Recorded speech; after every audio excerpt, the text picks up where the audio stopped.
And we're live. Welcome everyone to our JAMstack Berlin meetup. This is number 16th. We made it to the 16th round. Okay, so this time we're in the live stream.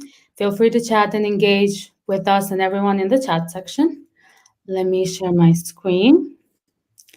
Before we kick this off, I want to talk about something very important. All our events are supported by our code of conduct. So if you feel uncomfortable in any way, here's my email address and my Twitter account. Feel free to reach out to me so I can help you out. I'm here with two awesome speakers, Anil and Daniel. Anil is a product manager at Commerce Tools, and he'll talk more about himself very soon. And Daniel is a developer advocate at Prisma. Before we kick this off, please feel free to ask your questions down below in the comment section, but we'll only address them at the end of each talk. And now we're ready to kick this off with Anil. I'm going to put in your screen and then take it away. Yeah. All right.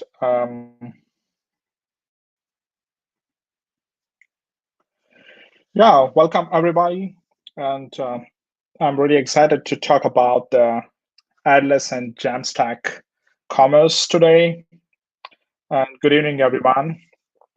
And definitely, I'm not going to talk about what JAMstack is in JAMstack meetup. So a little bit introduction about me. My name is Anil Kumar. I'm a product manager at Commerce Tools. Just a little bit about what Commerce Tools is. Commerce Tools is a leader for cloud-native, headless, API-first solutions delivering best next-generation B2C and B2B commerce experience used by our globally 500 customers. And I'm coming from a front-end web development background. I'm also a community builder and a prototyper with 10 plus years of front-end product development experience from companies like SAP and Sapient. I've been speaking, writing about rapid prototyping tools, running and facilitating prototyping workshops. That's about introduction about me. And in today's talk, I want to see the JAMstack from three perspectives and three expectations. That's basically the first one is from the user perspective. What's the expectation? And also for the developer experience perspective and what it means to the business. So from this perspective, my kind of understanding of a JAMstack is a way we think about workflow by providing a simpler developer experience and better performance and lowering the cost and greater scalability. So when it comes to the user experience, we can think of faster loading websites, and the speed is the key. And when it comes to the developer experience, I'm talking about the developer is already comfortable using a Git versioning system and using the same toolings, how you can host and deploy your websites. And for the business perspective, how easy it is to maintain your websites with a less cost.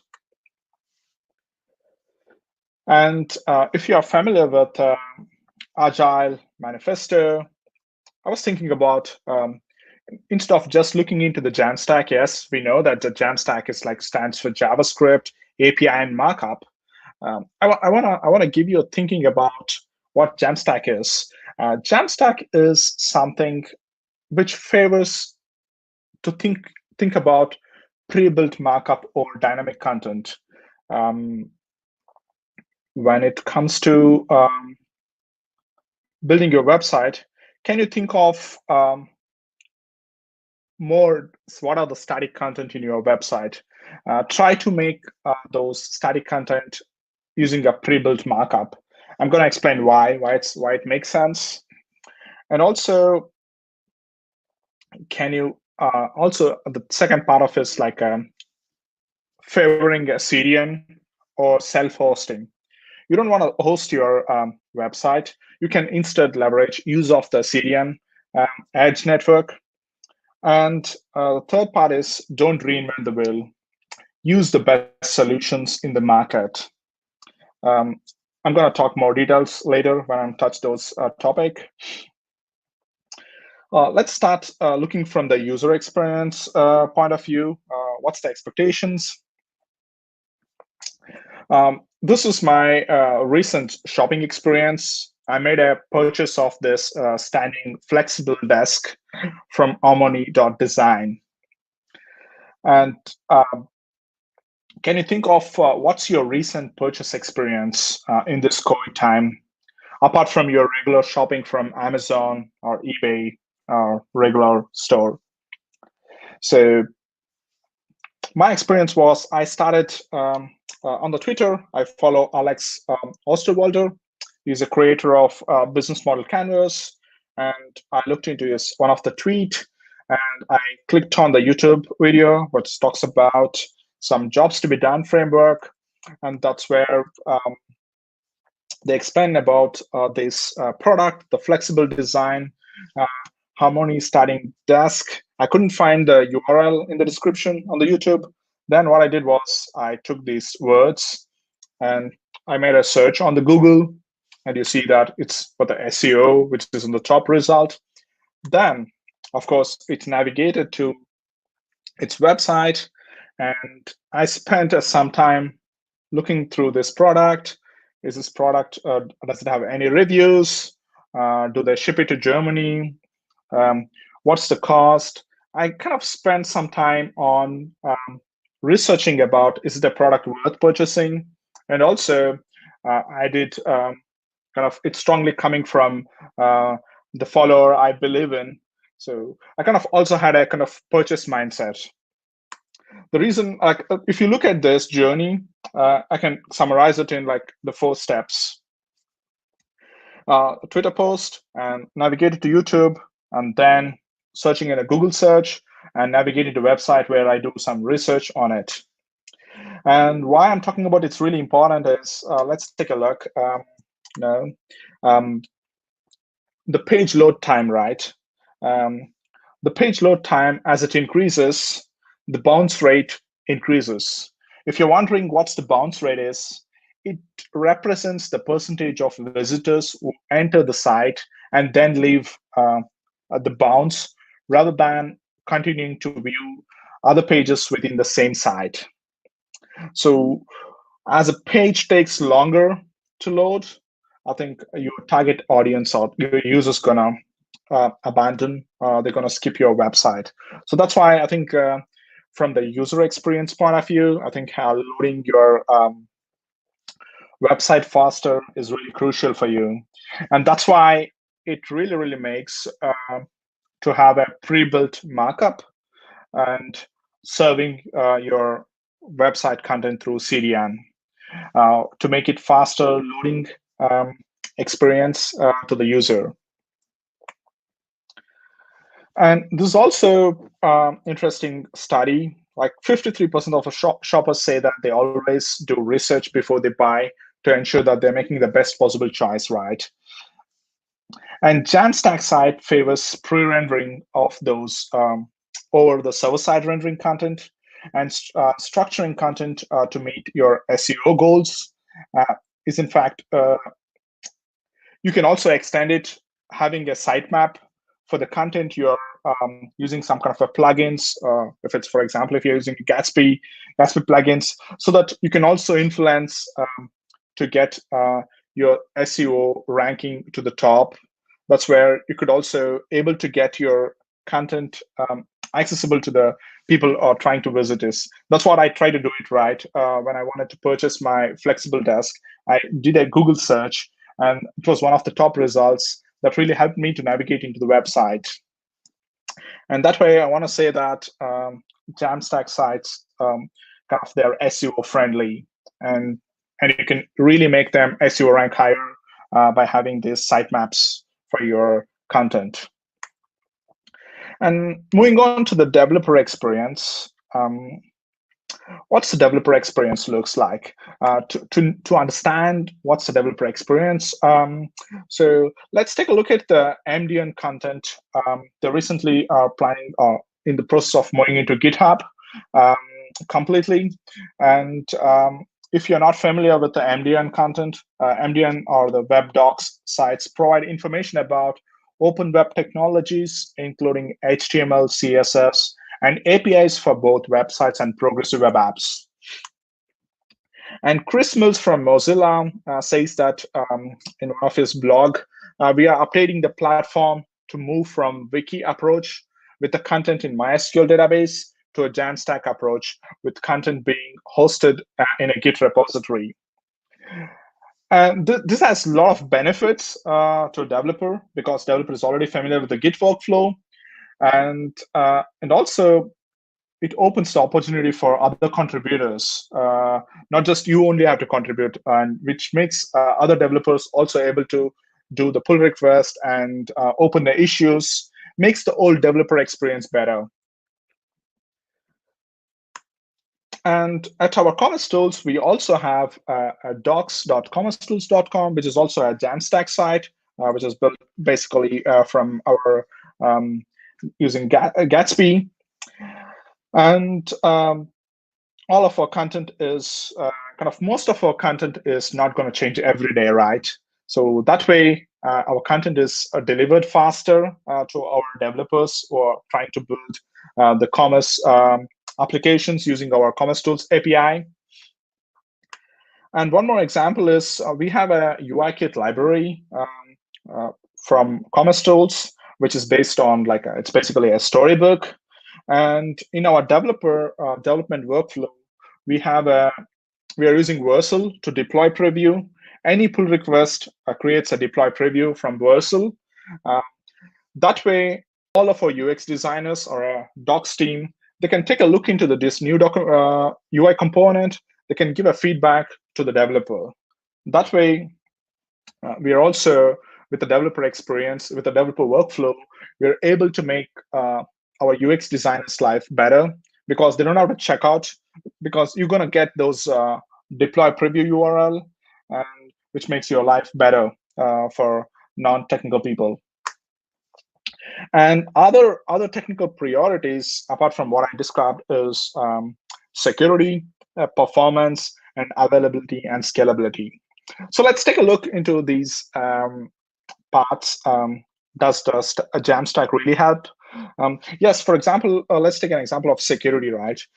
Most of the JAMstack content is HTML. So that way, you're already pre-rendered your content, and it's much better secure than you're trying to generate a content dynamically by accessing your database.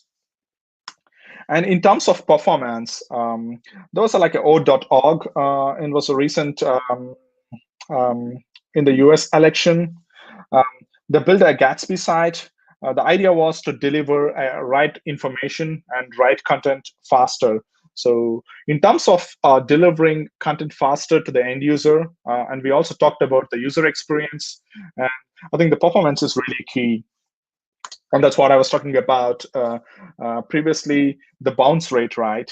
And the faster it loads, it's better, a greater experience. And we always strive to get a better performance. And JAMstack sites are better performant. And one more thing, information like one of the common user frustration, as discovered by the user interviews by Smashing Magazine this year, was slow websites. Our end users really hate slow websites. And with using JAMstack site, you can really increase your performance of your website. And in terms of scalability, the good example is, for example, you got an Instagram, and with the paid partnership with the sponsors, you're going to have this website link. Imagine how much followers you got, and imagine number of people going to click on this link. And your content has to scale. Think about if you're hosting, self-hosting, if number of people are visiting your website compared to CDN, right? So that's why having a JAMstack site, and your content is delivered through CDN, really kind of helps you to scale your content. And the other topic, which I also talked in the beginning, is don't reinvent the wheel. Choose already existing best solution. When I'm talking about best solution, if you want to build some authentication, don't create your own. You can use Auth0. And if you want to do some kind of payment integration, you can just use Stripe APIs and build best payment integration to your JAMstack commerce site.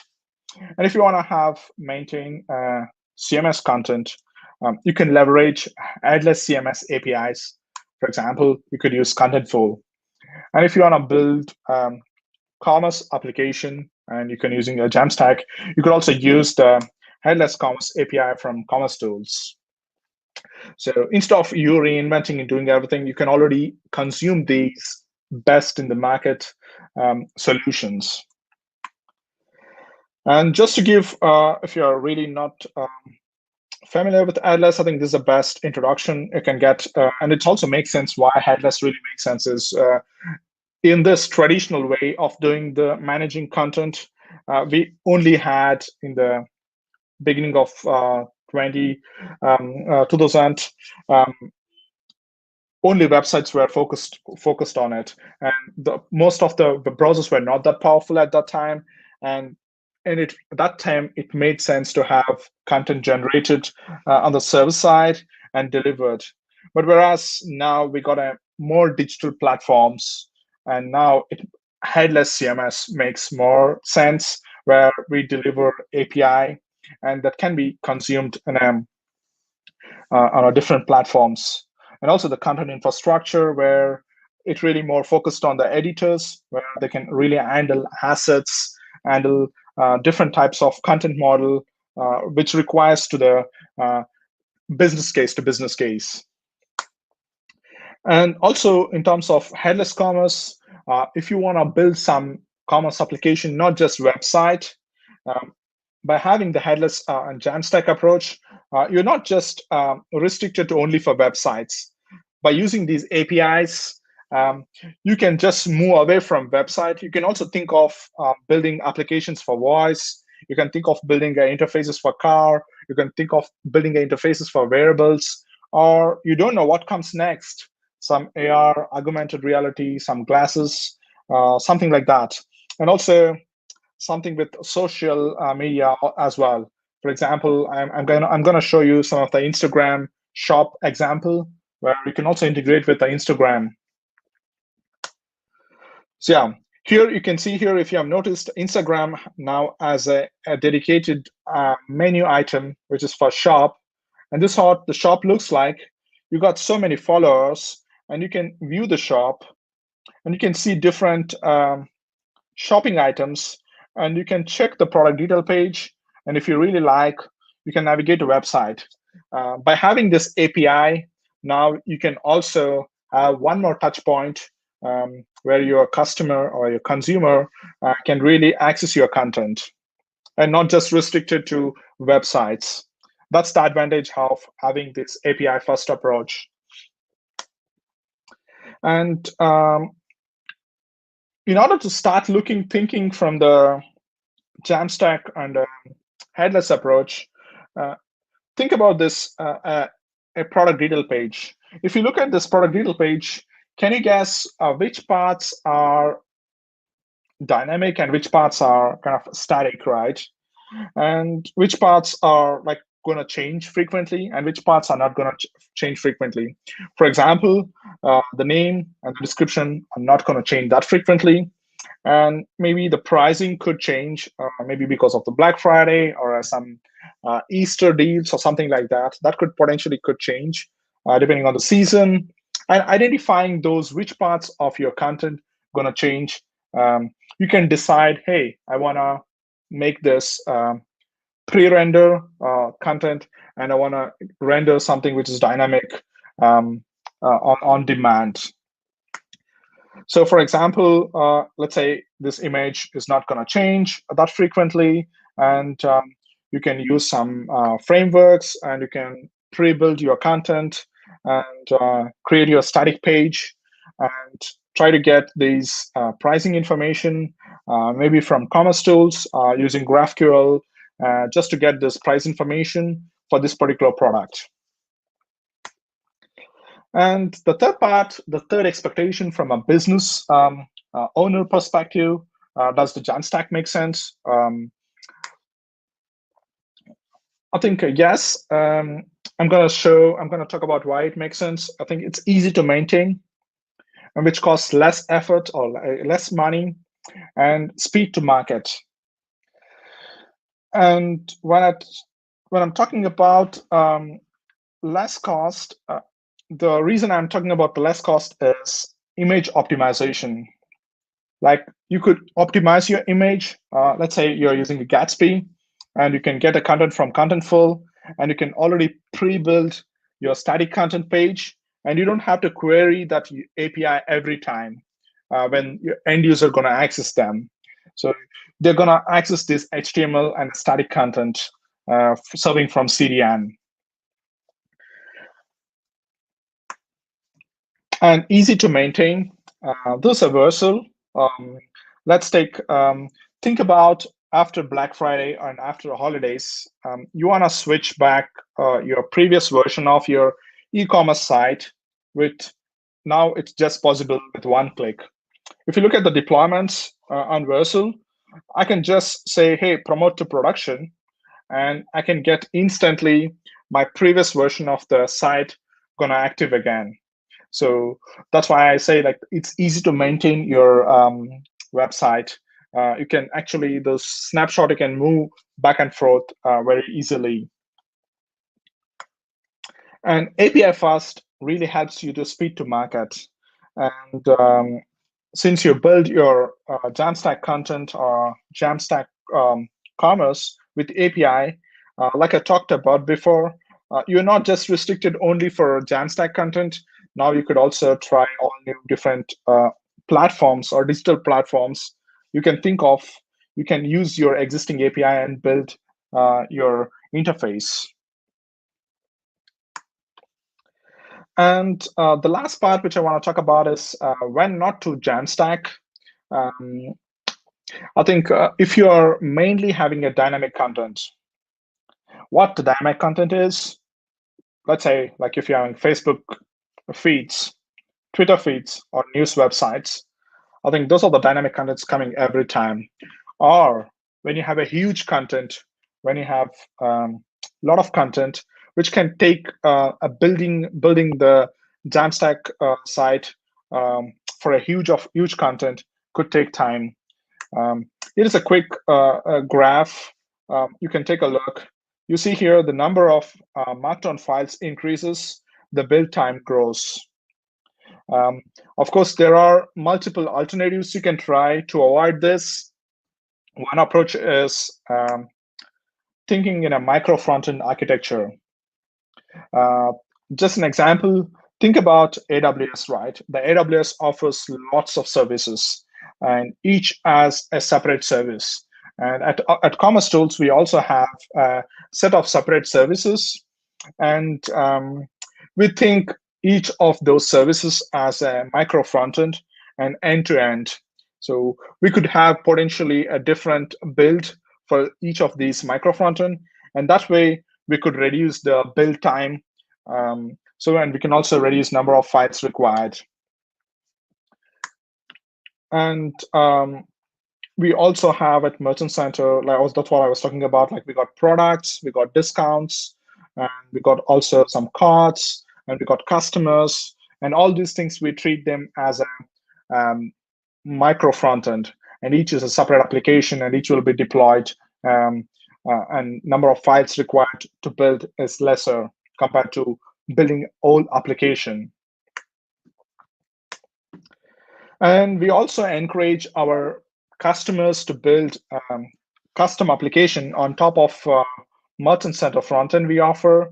And for example, we also offer them to host on this platform like Vercel, so that they can serve their content quicker and to make a great user experience. And some of the examples, finally, want to share. Little Caesars team expected a massive surge in orders as soon as their ad hit the airways. The new site had to be ready to be handed over hungry football fans across the entire United States and ordering all at once. So with the JAMstack approach, with using Gatsby, they were able to scale their pizza ordering service.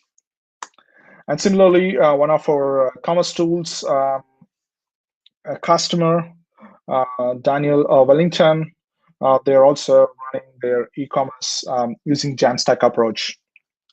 If you're curious, wanted to start this JAMstack commerce today, you can take a look into the Next.js commerce. With just a few clicks, you can connect your commerce handling endpoint, and with the JAMstack content, you can quickly go online, which is optimized for e-commerce better performance. Another best place to take a look is some of the good case studies where e-commerce websites are built using Gatsby.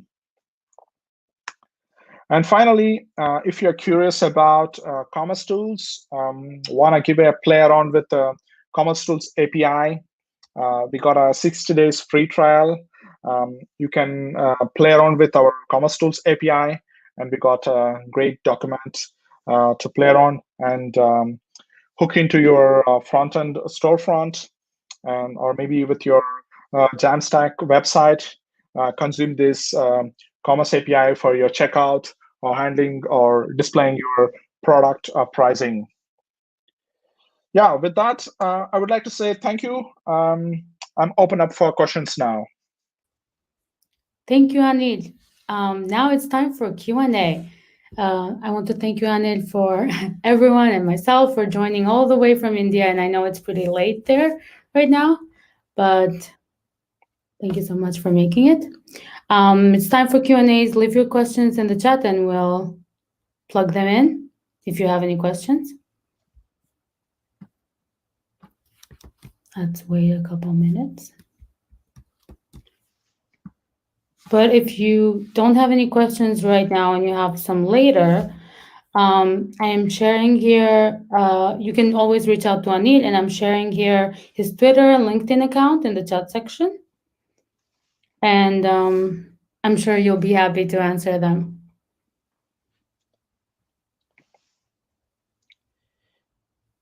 Okay. We can now stop sharing our screen. No questions in the chat. Feel free to reach out to Anil if you still have any questions, or leave them in the comment section and we'll get our way around them to answer for you. We're going to say goodbye to Anil and hello to Daniel. Hello, nice to be here. Thank you for the invitation. Thank you, Anil, for joining. And now, yes. Hi, Daniel. Welcome to our JAMstack Berlin meetup. It's your turn. Feel free to take it away. And I'm putting in your screen, yeah. Okay, let's get started. So welcome. Today I'm going to talk about JAMstack with Next.js and Prisma. I'd like to thank NG from Contentful and Contentful for organizing this meetup. 2020 has been a strange and wild year. And with all of these events going online, I'm sure you have a lot on your plate. So I'm glad you all made it today. A little bit about myself. So I work as a developer advocate at Prisma, and my background is mostly as a full stack developer for the last 10 years. And during that time, I've had the chance to work on different parts of the stack, from the front end to the back end. I've done some DevOps and infrastructure. And my last gig, I worked on the Web3 stack with Ethereum. And, you know, in the context of JAMstack, I actually began my career with server-side rendered apps using PHP. And then I moved to JavaScript and single-page applications, which dominated the ecosystem up until a couple of years ago, when static site generators and the JAMstack came around, and also, you know, PWAs, progressive web apps. And then Next.js came around, which supported this really interesting hybrid rendering model. And so that will be the focus of today's talk. I'll talk a little bit about how Next.js fits really into the JAMstack and how Prisma helps with all of the data aspects. So before I get started, I'd like to do a poll. And you can join that poll by going to slido.com and entering JAMstack in the event code, or you can just scan the QR code. And basically, I have 3 questions. And the reasons that I'm asking these questions is so that I can better adapt this talk to fit really what your level is at and what you're familiar with. So I'm going to wait for some of the responses to come in. Let's see.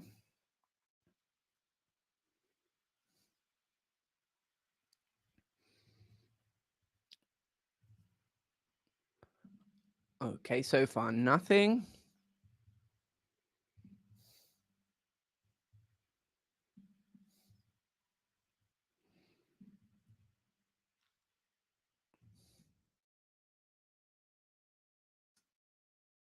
Okay. We're not getting much responses, but that's okay. I think I'll just go ahead and give the talk as it is without assuming too much. Oh, okay, we got some. Great. So Next.js and Contentful and Storyblock. Gatsby with Contentful.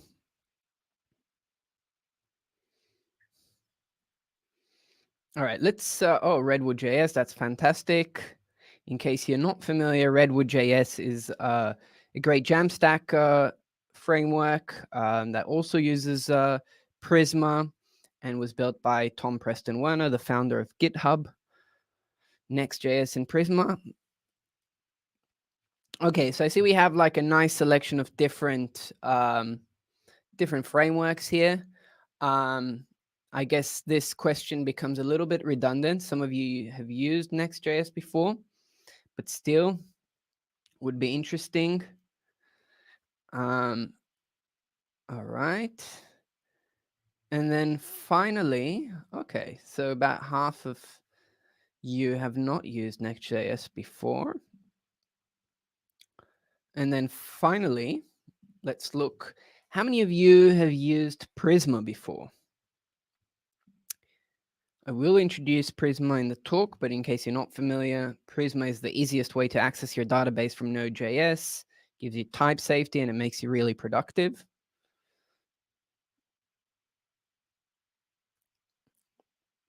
Okay. I think on that note, we can continue. Now, I haven't actually asked this question, but this is what I will be talking about today, which is incremental static regeneration. So I haven't actually asked it, but if you can leave in the comments, I'd love to hear if you've used incremental static regeneration in Next.js. Yeah, just drop a line. Okay, let's get started. So our agenda for today. In the intro, I'll talk a bit about how JAMstack came about, how it compares to other approaches, and the challenges with it in interactive apps. Then I will, in the second part, I will explain how Next.js and Prisma fit into this JAMstack architecture. And then finally, in the third part, I'll give a demo of a JAMstack app built with Next.js and Prisma, and maybe even dive to code if time allows. So, introduction. JAMstack and the client-server spectrum. So as developers, we're often faced with decisions that will impact our application's overall architecture. And in recent years, the JAMstack architecture has gained popularity in the web development community, and I think we've seen it across the web in many different use cases. And the thing is that JAMstack is not a single technology or a set of standards. Instead, it's an attempt to give a name to widely used architectural practices for building apps that aim to deliver better performance and cheaper scaling. Also security. But at its core, the JAMstack says that a web app can be rendered into static HTML at build time, and then that HTML is served efficiently to clients via CDNs, as Anil went into. And this leads us to two fundamental decisions when building an app. And these are, where are you going to implement rendering logic in the application, and where are you going to store data for the application? Now let's unpack that a little bit. So it's worth understanding that this decision of where to implement rendering logic can be seen as a spectrum ranging from one end being server rendering to the other end being client-side rendering, with some approaches sort of sitting in between. So let's start with sort of the classical approach of server-rendered apps. These are also sometimes known as monolithic apps. And these are ones where the rendering logic is implemented on the server side. So that means that the server renders HTML for every request that comes in, perhaps queries the database to sort of hydrate the templates. And this is sort of the approach that would be used in a WordPress app or Rails apps. Then on the other end of this spectrum, on the sort of client-side rendering end of it, we have single-page applications. And these usually have most of their rendering logic implemented on the client side. So for example, you have an application that is written in JavaScript, and then the web server just sends you pretty much an empty HTML page along with the JavaScript code that is needed for your application to actually execute, and then in turn generate HTML, and then manipulate the DOM and sort of render it there. And these are typically used in interaction-heavy apps where page loads are avoided. Now, with a JAMstack approach, rendering actually happens during the build process. And it's actually very common to enhance that statically generated HTML with client-side code, with client-side JavaScript, if you want some more granular interactivity. Now, when it comes to, so this was basically the spectrum and how sort of JAMstack is in this weird position where most of the rendering happens in the build process. And in many cases, you might augment that with some client-side functionality for some more granular activity, especially when it comes to sort of asynchronous CRUD requests to an API. Now, when it comes to where the data is stored, most apps need some kind of storage mechanism for state and data. And typically that would be a database. However, with the JAMstack, it's also very common to use third-party APIs that offer specific functionality. For example, content management with Contentful, payments with Stripe, and e-commerce with BigCommerce or Commerce Tools, as Anil showed us. And the thing is, whichever approach you take, both to rendering and storing your data, you have to realize that these are probably the two critical decisions that will play an important role in building your app and also dictate a lot of the flow of data in your app and how the app is rendered, which leads us to probably one of the most accepted and known challenges of JAMstack, which is rendering immediate user interactions is quite hard. So this is our problem for today. And if you're building a JAMstack app, you'll quickly realize that rendering these user interactions is not straightforward, especially because JAMstack apps typically require you to rebuild the full app for every state change. So for example, if you were to build a blog that allows readers to comment on posts, every time a reader comments on a post, the comment must be persisted, followed by a full rebuild of the app to render that comment. So from a high level, there's two approaches to how we can implement comments in a blog. The first option is we build an API or use a third-party API to store those comment submissions, and then we trigger a build for every submission, which will regenerate the website with the comment. However, this approach works on a small scale, but the moment that every interaction triggers a build, this can easily get out of hand, especially if the builds start taking too long. The second option that we have is to delegate immediate interactions to the client side, and then avoid rendering comments when statically generating the blog. So for example, taking the approach of using Discuss essentially uses this approach where the blog post content is primarily pre-generated, and then once the page loads, comments are then fetched and then rendered on the client side. But this sort of defeats the whole point of pre-rendering, because after every page load, a client-side request is made to discuss, to fetch, and render those comments. So now I'm going to start, this is sort of like, I'm going to transition into how Next.js solves this problem.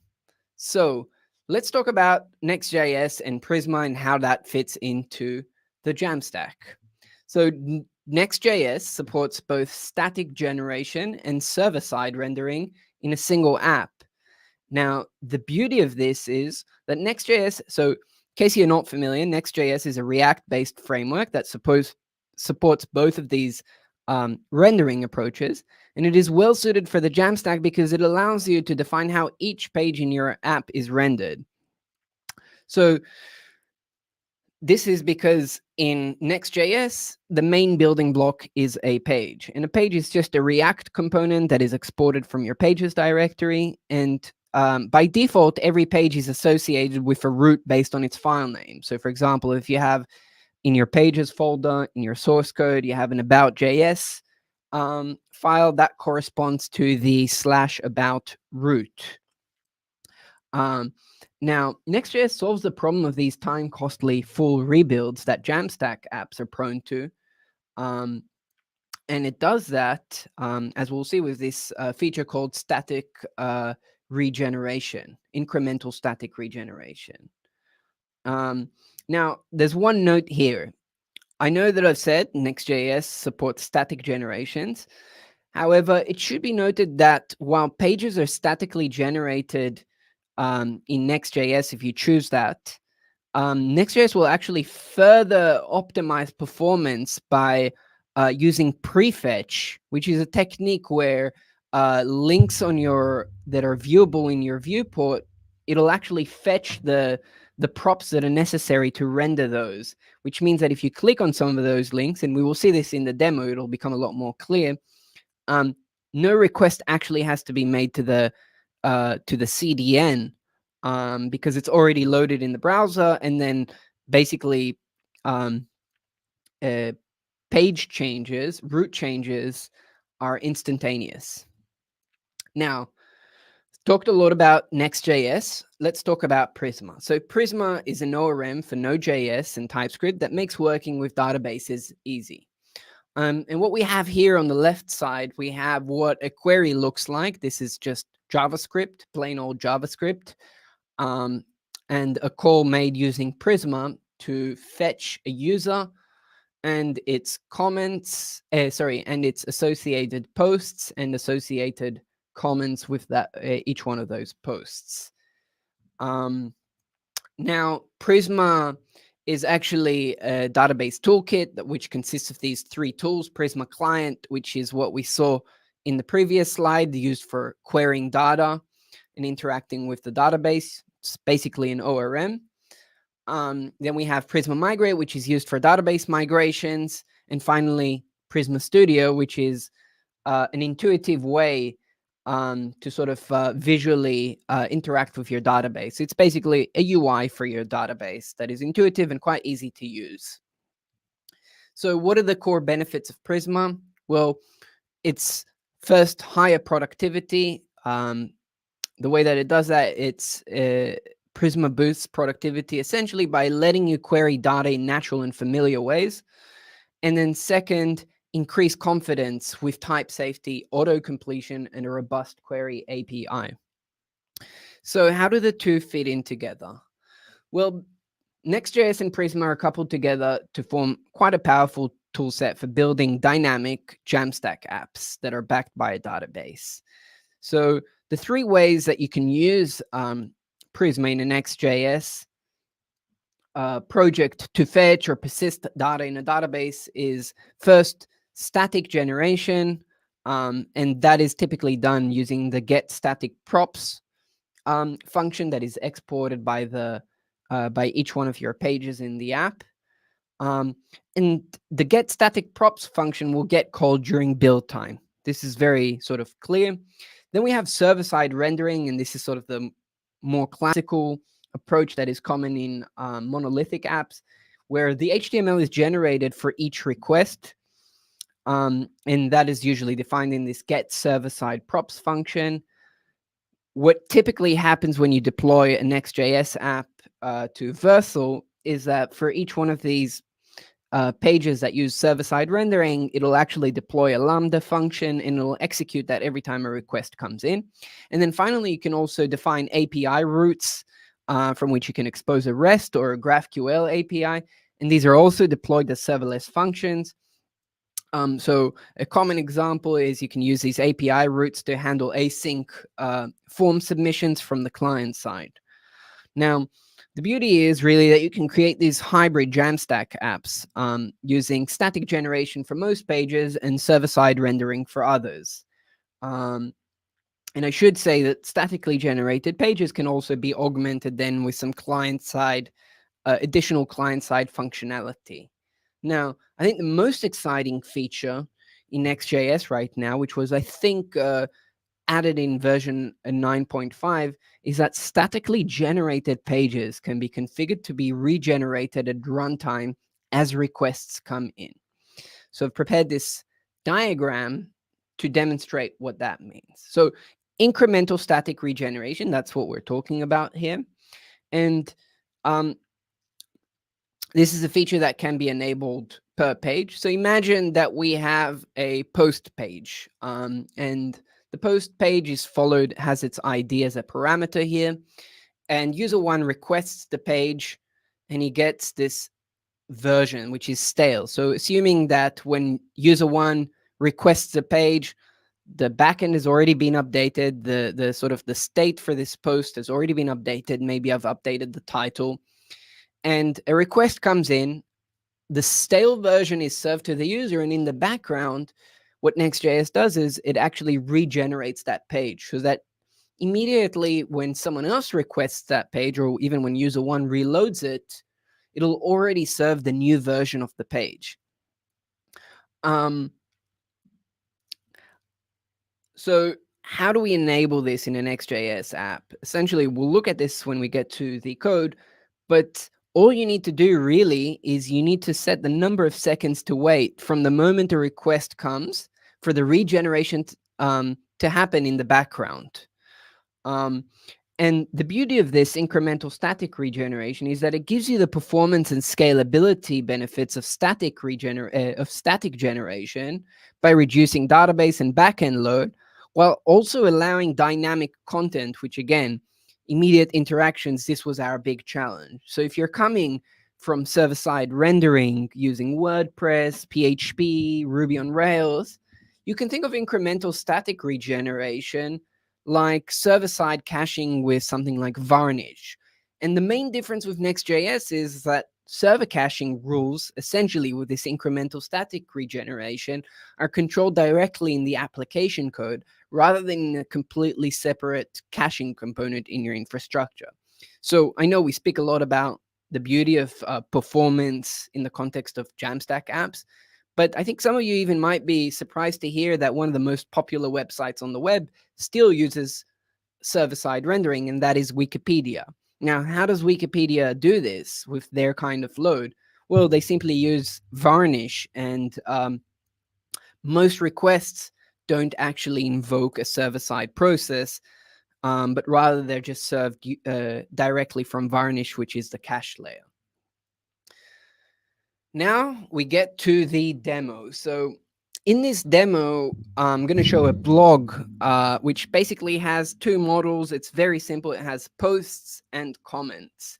And what I'm going to do is in this demo is I'm going to navigate through the blog and show how these two different rendering techniques work and how they perform. And also look at how some functionality is augmented with client-side rendering for these comments. Now, you know, doing these live demos is a slippery slope. So let's pray to the demo gods, or at least be as calm as the Dalai Lama if things don't go quite as smoothly. So let's go to the app. So here I have this app, and what we have here, we have a statically generated page that also uses incremental static regeneration. So I have this button here, and what this will do is, maybe I'll open up the developer tools and have them on the side here. Let's clear it. So I'm going to create a post which will send an asynchronous request to an API endpoint. And that was great. Now, once a post is created, we expect this page to reflect it. Now, if I go reload, this will be like that initial request in the diagram, if you remember. So we got the stale version because the page hasn't been re-rendered, regenerated. Now, if I click reload again, you will see that, oh, we have this new post. So now you can see how even if I do more reloads, they're almost instantaneous. Now I can also go ahead and create another post, and we should see the same thing. The first reload will not yield anything, and then the second reload, there we go, we have it. Now, for each one of these posts, I created two separate pages. One uses server-side rendering, and the other uses static. Now, if I go to the static side, server-side rendering, you can see that it actually took quite a while for it to load. Like if I reload it, you can see that it took, where can I see that? Maybe I can make this a bit smaller. So about 444 milliseconds. And, you know, until the DOM content was loaded, it's about 679 milliseconds. So that's quite a lot. Now, if I open the static, you'll see that it's almost instantaneous. And you also see that there's no request happening. So how does this work? Well, there's another optimization that is baked into Next.js, and that is as I mentioned, there's this prefetch. So links to static pages will automatically get loaded if they're in the viewport. So all of these posts, because they have this link to a static page, will actually load all of their once the page load is done, it'll actually load all of their props. And this is what you can see here. Each one of these actually is the ID for the posts. And because they're in the viewport, it'll refetch it. So this page uses, as I said, incremental static regeneration. Now let's look at some of the commenting functionality. So the comments also work similar to the main page, where this page is statically regenerated. And I leave a comment, it'll make an asynchronous request to the API, which will then be followed by adding it on the client side to this list here. So this is where it was added. And you can see that again here. Now, if I reload it, I should probably get the stale version, but the great thing is that in the background, it'll actually regenerate it. So if I'm going to do Command R to reload the page, you'll see that it only has the 3 comments. But if I do that again, you'll see, there we go, we have it. So how does this work? Let's go and quickly look at the code. So I'm going to open up the 2 versions. This is the server-side rendered version. Again, to remind you, so we had basically these 2 pages were the same. One was server-side rendered and one was statically generated. And the server-side rendered one essentially just fetches the post, which comes in the parameters, which is in the URL, and then just returns those props, and it does that using Prisma. However, the more interesting one is the one that uses static generation with the incremental regeneration. And in this one, what we actually have to do is we have to define this get static paths. And the reason for that is because we're statically generating the page, we have to know in advance all of the potential parameters that will fit in this URL. And that is, after the post comes the ID. And you can see that here we have this parameter, which is part of the routing functionality of Next.js. So here in this get static paths, we actually find all of the possible paths, and we pass that back in the parameters. And then for each one of these values that we pass here, for each one of these posts, it'll actually, at build time, it'll call this once, each time with a different post ID, essentially, and return that. Now, this is where the incremental regeneration is activated. So here we say fallback true. And the reason that we say that is if we create a new post while the app has already been built, it won't be known to this query. So what fallback true says is that if a request comes into an ID that hasn't been built, it'll actually incrementally try to generate that page by calling this get static props function. And here we have this revalidate function, which says that it'll attempt to regenerate the page when a request comes in at most once every second. So that was pretty much it for the demo. Now I'll come back to the slides. So this is what we saw when we saw this happening both for the root page and both for the statically rendered page. So I'm going to wrap up, and a couple of points just to sort of summarize what we've covered. In essence, JAMstack means pre-rendering the HTML. It's great for content-heavy websites, but challenging for interactive apps due to these time-costly builds.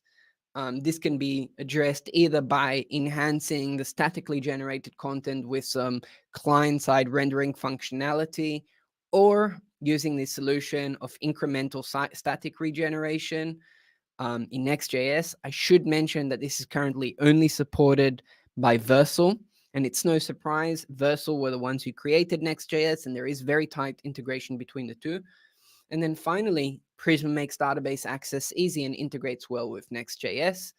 And before we sort of wrap this up, I should probably plug in two other frameworks. There's Redwood.js, which is also a framework that was built with Prisma for JAMstack apps.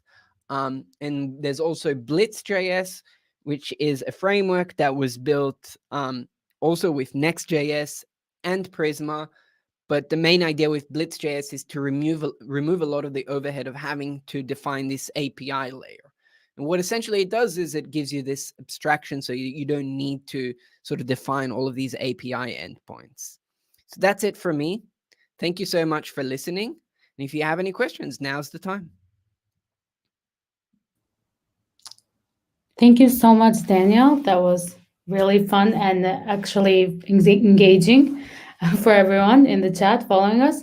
Please let us know your questions and we'll plug them in. Time for questions in the Q&A. And I think I also want to share with them your Twitter and your LinkedIn, or maybe just Twitter. What do you think? Yeah, that's great. You can do that. Also, Mahmoud, a colleague of mine, pointed out that in one of the slides, I gave an example using Find One.